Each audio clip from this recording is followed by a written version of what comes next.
할렐루야. 오늘 저희들 수요예배 예레미야 11장 1절에서 17절 말씀으로 예레미야 강의 14번째 시간 말씀을 나누도록 하겠습니다. 이 말씀을 읽어보시니까 성경에 많이 나오는, 예언서에 많이 나오는 심판의 말씀이죠. 그렇죠?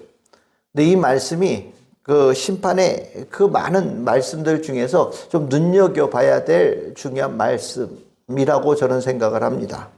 왜냐하면 이 안에 언약이 무엇이냐에 대한 부분이 등장을 하고, 우리가 언약에 대해서 하나님께서 이 심판을 내리시는 것이 언약을 지키고 있는 것이다 라는 말씀을 하고 계시는 거예요.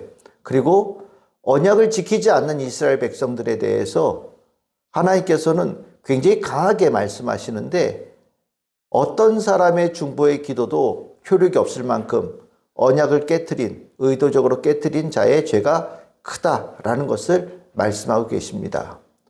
언약, 실은 이 하나님과 우리 이스라엘 백성 사이에, 우리 사이에 언약의 관계라는 얘기를 성경에서 수도 없이 하고 있어요. 이거 뭐 언약의 관계라는 게 도대체 뭐냐?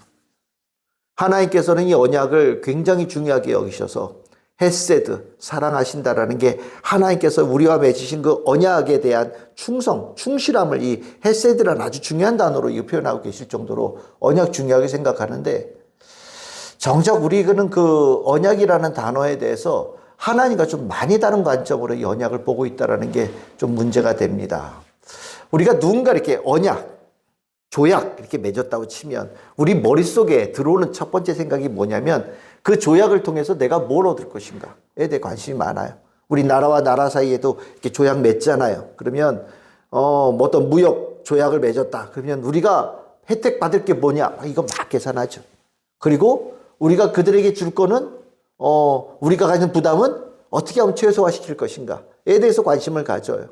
그게 일종의 지혜로움이라고 좀 생각하거든요. 많이 받아내고 줄 거는 웬만하면 안 주고 싶은, 우리가 가지고 있는 생각이에요. 하나님과의 언약이라는 이 개념 속에서도 실은 이 우리가 가지고 있는 근원적인 이 구조가 작동을 합니다. 하나님과 내가 언약을 맺었어요. 조약을 맺었어요. 굉장히 좋거든요. 하나님께로부터 받을 게 많아요. 그 하나님께로부터 받을 거에 대한 부분은 이만큼 크게 생각을 합니다. 대신 하나님께 드릴 것에 대해서는 어떻게 하면 최대한 지킬 것인가? 내가 어떻게 하면 최대한 적게 하나님께 드릴 것인가에 대해서 어떻게 하면 머리를 할 때 최대한 써서 한단 말이에요. 하나님도 실은 우리에게 만약에 그렇게 조약을 대하신다면 어떻게 보면 같다라고 표현할 수 있겠죠. 하나님도 우리한테 주실 것은 최대한 조금 주시면서 하나님께서 우리를 통해 받으실 것을 크게 여기신다면, 뭐 우리나 하나님이나 이 조약에 대해서 아주 그 팽팽한 줄다리기 같은, 늘 언제나 그 긴장감이 흐르는 조약의 관계가 유지될 거예요. 근데 중요한 거는 하나님은 조약에 대해서 그렇게 대하지 않으신다라는 거예요. 이 성경에 나와 있는 아주 미묘한 이 불협화음 같은 겁니다. 하나님은 부담은 이만큼 가지셔요. 근데 본인이 그 조약을 통해서 본인이 받으신 혜택은 정말 뭐 혜택이라고 할 수 있는 것이 있을까 싶을 정도로 별로 관심이 없으시거든요. 우리는 혜택이 이만큼 많은데 관심이 있는데, 하나님은 혜택을 이렇게 많이 갖는데 관심이 없으셔요. 우리와 조약을 맺었을 때. 이 부분이 하나님과의 조약을 무엇으로 여기는가에 대한 아주 중요한 미묘한 차이점을 보이는 거예요. 내가 받는 조약에 대해서 혜택을 많이 받는다는 것은 실은 이득에 관계된 거거든요. 이익에 관계된 거예요. 내가 하나님으로부터 얼마나 많이 받아내서 내가 얼마나 나한테 유익을 얻을 것인가에 대해서 하나님과의 조약을 그 이해관계로 본단 말이에요. 근데 하나님은 하나님이 받으신 혜택이 거의 상관없이 하나님께서 우리에게 어떤 부담을 기꺼이 짊어지신다는 얘기는 이익의 관계가 없다라는 겁니다. 그 조약에 이익이라는 단어가 들어가 있지 않다라는 거예요. 그럼 뭐가 있느냐? 관계라는 단어가 들어가는 겁니다. 하나님은 우리에게 이익을 취하시는 분이 아니시라, 하나님은 너와 나의 관계를 원하신다라는 것이 이 조약의 핵심이에요. 그래서 이스라엘 백성들 출애굽시킨 다음에 오늘 여기 말씀에도 나오잖아요. 4절에 보십시오. 너희는 내 백성이 되고 나는 너희의 하나님이 되리라. 나와 너에 대한 얘기를, 관계를 얘기하시잖아요. 이 조약을 맺으시면서 하나님께서 우리에게 이 조약을 통해서 하고 싶은 것이 바로 이거예요. 나는 나와 너의 관계, 그리고 우리의 관계, 아버지와 자식의 관계, 주의 백성의 관계를 하나님께서 원하신다. 나는 이 조약이 그렇게 관계 맺음의 단어로 난 여긴다라고 하나님께서 조약을 규정하신 거거든요. 우리가 이 조약을 우리의 식으로 해석하면 이 조약에는 언제나 문제가 생기는 거예요. 우리가 하나님께 받아낼 것에 대한 관심을 갖고, 우리가 하나님을 통해서 이득 얻을 것에 대한 관심을 갖고, 하나님께 드릴 거는 최소한 거에 대해서 어떻게 하면 적게 드릴 것인가, 경제적으로 드릴 것인가에 대해서 관심을 갖는다면 이 조약은 그런적으로 이행되기가 어려운 과정인 거예요. 하나님은 뒤에 나오잖아요. 무엇으로 뭘 이렇게 갖다 드려서 관계를 이렇게 유지하는데 하나님은 관심이 없으신 분이에요. 하나님은 이 안에 진심을 원하시는 거거든요. 내가 너희들을 진짜 사랑한다. 내가 너희들을 진짜 사랑한다라는 거를 내가 너희들이 뼈저리게 온 삶으로 체험할 수 있도록 풍성하게 내려주마. 그러면서 나온 게 애굽에서 출애굽하는 과정이었거든요. 애굽에서 출애굽하는 과정은 하나님께서 이스라엘 백성들을 얼마나 사랑하시는지를 그들이 깨닫고 경험하고 거듭할 수 있도록 풍성한 은혜를 주신 거예요. 그러면서 그들을 시내 산으로 데리고 오셔서 하나님께서 이스라엘 백성들과 조약을 맺으신 거예요. 너희들은 내 사랑을 경험했느냐? 그러면 너희들은 나와 함께 가자. 난 너희들과 늘 함께 하고 싶다. 너희들 그렇게 할 수 있겠느냐? 라고 물으시는 거예요. 그 함께하고자라는 그 말을 하나님께서 그러면 어떻게 표현하셨느냐? 여러분들 그 말씀에 나오죠. 6절 끝에 보세요. 6절 끝에 보시면 이 단어 나오죠. 뭐라고 나옵니까? 너희는 이 언약의 말을 뭐 하라고요? 듣고 지켜라. 하나님의 말씀을 듣고 지키는 것이 관계의 용어를 말씀하신 거예요. 하나님의 말씀을 듣고 지키는 것이 살아있는 관계의 조약의 유지, 그 조약이 지켜지는 것, 조약의 그 언약의 관계 속에 늘 살아가는 아주 중요한 표시라고 하나님께서 말씀하신 거예요. 그러니까 하나님은 늘 언제나 우리에게 관심을 가지고 계셔요. 하나님께서 말씀하실 때 우리가 듣느냐. 그리고 그 말씀을 듣고 그 말씀을 의지해서 사느냐. 그 말씀 위에 내 삶을 놓고 그 말씀에서 살아가는 자가 되고자 하느냐. 하나님의 늘 관심인 거예요. 우리 주일날 우리 말씀 나눴잖아요. 그치요? 베드로에게 예수님께서 말씀하셨어요. 그때 베드로가 뭐라고 얘기했어요? 내가 말씀을 의지하여서. 내가 말씀을 의지하여. 그 의지한다는 게 뭐냐? 말씀 위에 내가 이제까지 내 경험과 내 지식과 내 능력에 위에 내가 살았는데 이제 그것을 버리고 지금 오늘 예수님께서 말씀하셨으니 그 말씀 위에 내가 그 위에 내 삶을 꾸려보겠습니다.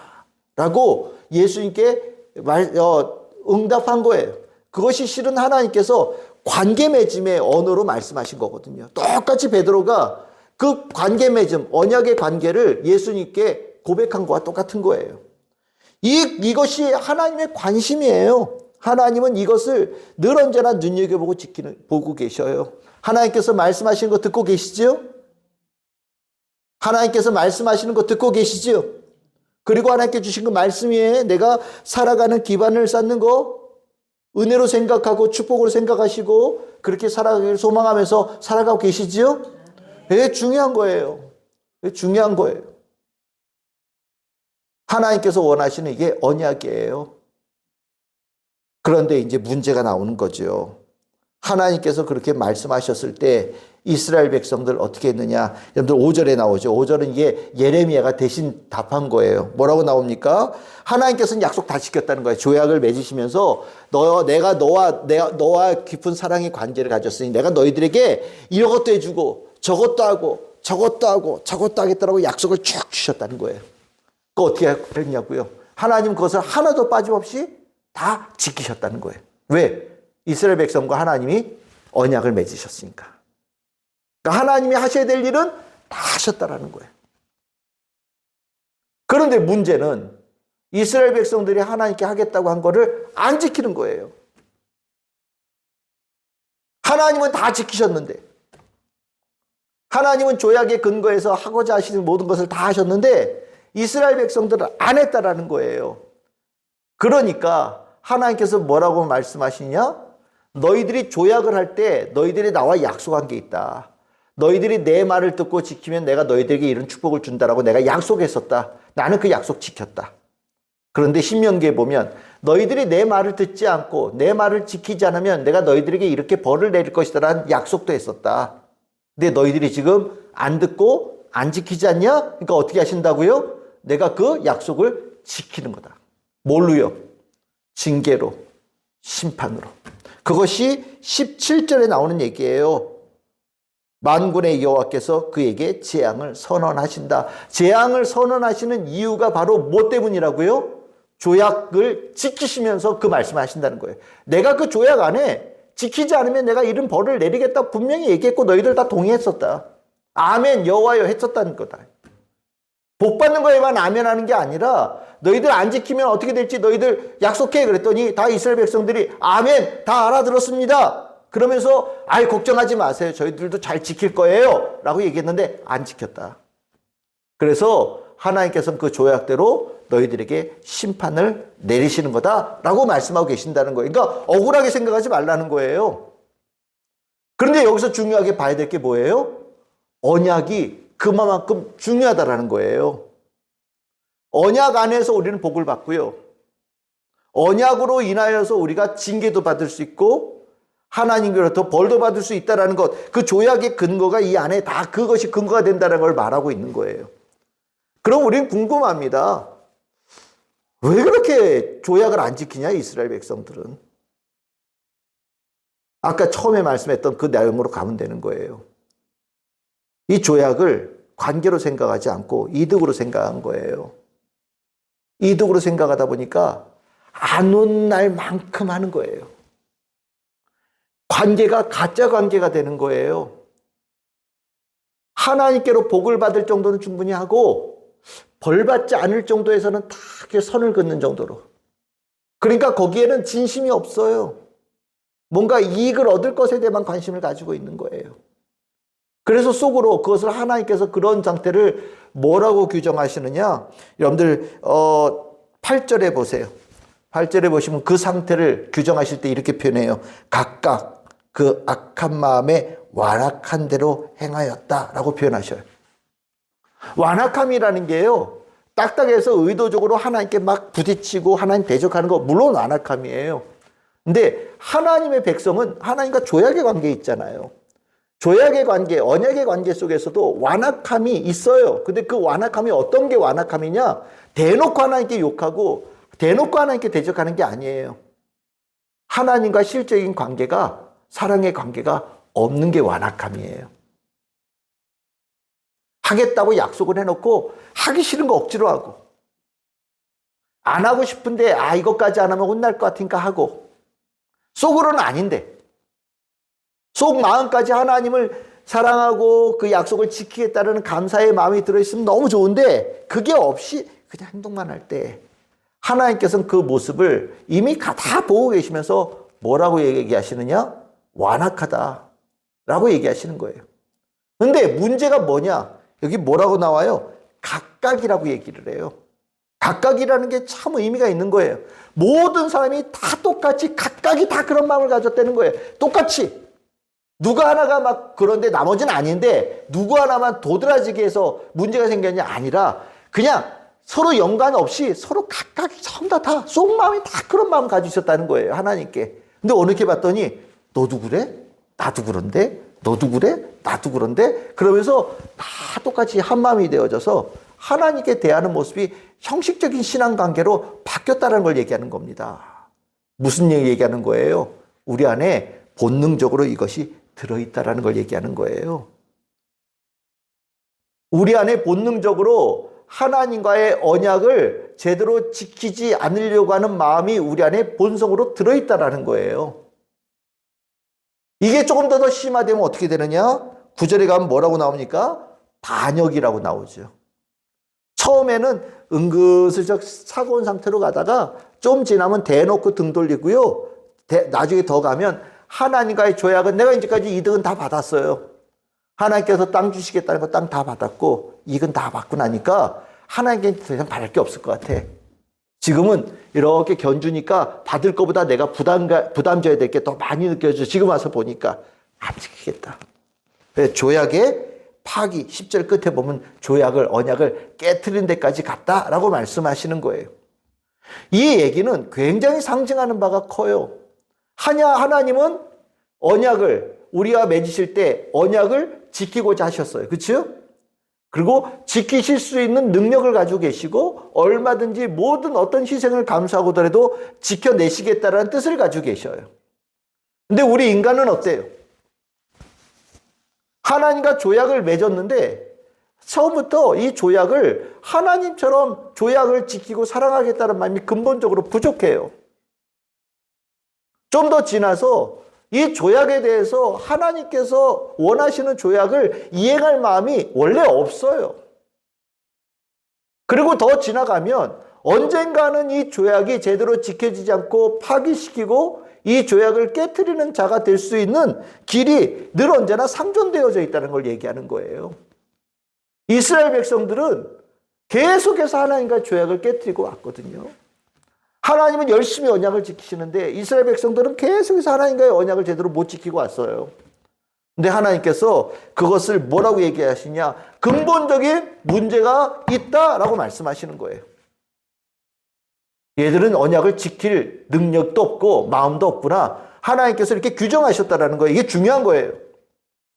그럼 여기에 대해서 하나님은 어떻게 대처하시느냐? 두 가지가 나와요. 하나는 뭐냐면 여러분들 14절 보십시오.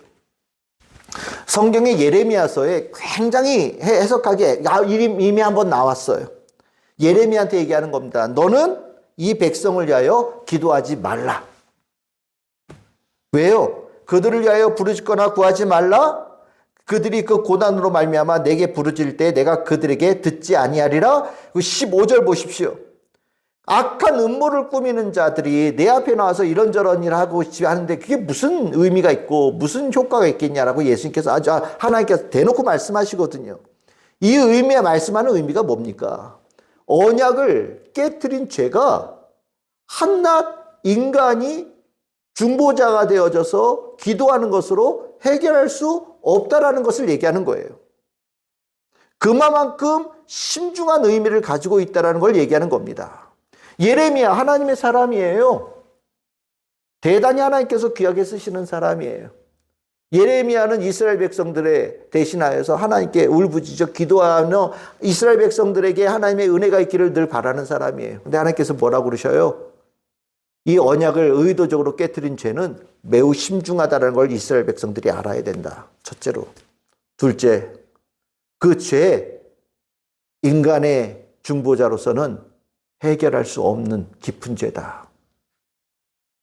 나는 이렇게 땜질식으로 오늘 조금 잘못됐다는 거 느끼고 가서 눈물 찔끔 흘리고 하나님 잘할게요 라고 해서 일시적으로 좀 잘 됐다가 또 며칠 지나면 또 반역하는 거 또 하고 또 좀 이따 혼나면 또 나와서 잘할게요 라고 얘기하고 이거 반복되는 거 원하지 않는다. 나는 이 문제를 근본적으로 해결하고자 한다. 이것이 이 근본적으로 조약의 의미와 조약을 깨트린 것에 거기에 대한 하나님의 심판의 이야기를 하고 계신 중요한 이야기를 이 안에서 하고 있는 거예요. 그래서 나오는 얘기가 뭐냐? 예레미야에서 나오는 새 언약인 거예요. 새 언약.